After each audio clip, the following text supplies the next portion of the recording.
எவ்வளோ அடித்தாலும் தாங்குறான்டா அப்படிங்கிற மாதிரி டே தான் இன்றைக்கி. ஏன் அப்படி சொல்கிறேன்னா, போக போக உங்களுக்கே தெரியும் இந்த மினி விலாகை பார்க்கும்போது.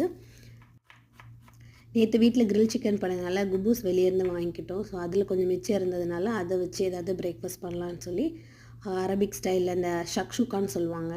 பட் நாட் எக்ஸாக்ட்லி அதே மாதிரி கிடையாது, கொஞ்சம் டிஃப்ரெண்ட்டாக என்னோடய ஸ்டைலில் கொஞ்சம் மாற்றி செஞ்சு சாப்பிட்டாச்சு.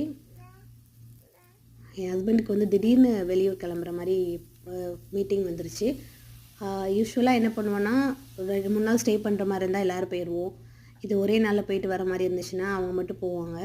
அப்போது சம்டைம்ஸ் நான் இப்போ ஸ்கூல் லீவ் போட முடிஞ்சால் போட்டுருவோம். அப்படி இல்லை அப்படின்னா முடியாதுங்கிற பட்சத்தில் நான் கொண்டு விட்டு கூட்டு வந்துடுவேன். ஏன்னா அவங்க ஃப்ளைட்டில் போயிட்டாங்கன்னா நான் ட்ரைவ் பண்ணிட்டு போயிட்டு விட்டு கூட்டு வந்துடுவேன். இப்போ இந்த டைம் என்ன, அவங்களுக்கும் கார் தேவைப்படுது, காரில் தான் போகிறாங்க. ஸோ எனக்கு அவங்கள பிக்கப் பண்ணால் கார் கிடையாது.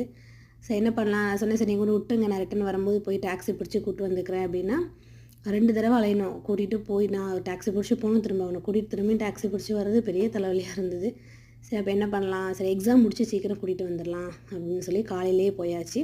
அவன் எக்ஸாம் எழுதி முடித்தவொடனே நம்ம கூட்டிகிட்டு வந்துடலாம் அப்படின்னு சொல்லி ஒரு நேரம் போகும்போது என்னை ட்ராப் பண்ணிட்டு போயிட்டாங்க ஸ்கூலில். ரிட்டன் வரும்போது நான் டாக்ஸி பிடிச்சி வீட்டுக்கு வந்துட்டேன். ஸோ அது கொஞ்சம் வித்தியாசமாக இருந்துச்சு. என்னோடய நார்மல் டே இல்லை, இது ரொம்ப டிஃப்ரெண்ட்டாக இருந்தது. அதனால் ஹஸ்பண்ட் மட்டும் ஃபஸ்ட்டு சாப்பிட்டுட்டு கிளம்பிட்டாங்க. அவங்க மட்டும் நாங்கள் வந்து சாப்பிட்டுக்கலாம், நம்ம தான் சீக்கிரம் வந்துடுவோமே அப்படின்னு சொல்லிட்டு ஃபஸ்ட்டு பீரியட் மட்டும் எக்ஸாம் எழுதிட்டு கூப்பிட்டு வந்துக்கலாம் அப்படின்னு சொல்லி அவங்க டீச்சர்ட்டையும் பர்மிஷன் வாங்கிட்டேன். அதுக்கப்புறம் நம்ம சேர்ந்து ஏன்னா என் பெரிய பையனும் சாப்பாடு கொண்டுட்டு போகல ஸ்கூலுக்கு. அவன் வந்துட்டு பால் மட்டும் குடிச்சிட்டு போயிட்டான்.